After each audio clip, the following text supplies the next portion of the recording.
Good morning, this is Larry McMillan with a stock market update on Monday, February 27th.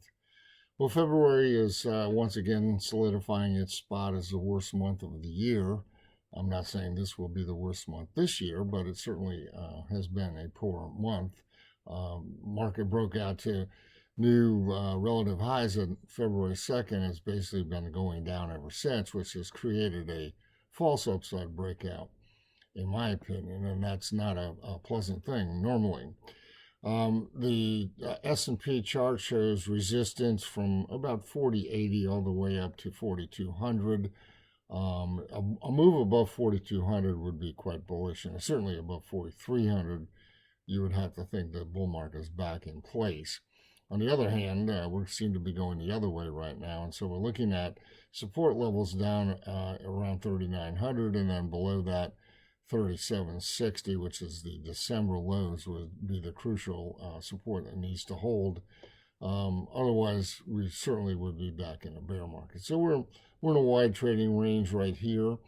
The market this morning is jumping higher, but it's done that a couple of times without much follow through in recent weeks. The put call ratios are on sell signals now, especially the weighted ratio, which is the more extreme ratio. It got all the way down very low on its chart, which means it was very overbought, means people were very optimistic. And now, of course, since it's a contrary indicator, that optimism has resulted in the market going down. And so that sell signal is in place, and it's usually a pretty strong one. Breadth of the market has been weak in the last 10 days or so, and so our breadth oscillators are on sell signals. The New York Stock Exchange breadth hasn't been so bad, but the regular stocks only breadth, in other words, all stocks that are let's say, trading options and not just those on the New York Stock Exchange, that breadth has been much worse. So we're sort of waiting to see this situation sort itself out. But it's going to take a couple of days at least of positive breadth to roll these things over to buy signals from their current level as sell signals. New highs versus new lows have begun to weaken again, although the New York Stock Exchange indicator in that regard is holding on to its buy signals. The NASDAQ and stocks only measures of new highs versus new lows have weakened considerably. But it's the New York that we use for our signal, and so right now that is still clinging to its buy signal.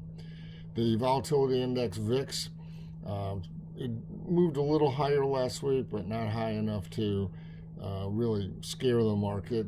In fact, it moved into what we call a spiking mode, and if it falls from here, it could give a new buy signal for the market. So that's a potential buy signal that hasn't been, we really haven't seen one of those for quite a while. There was one in December that was somewhat debatable. The last one before that was a pretty strong one in October. The construct of volatility derivatives, meaning VIX futures and VIX options, remains modestly bullish for stocks as well.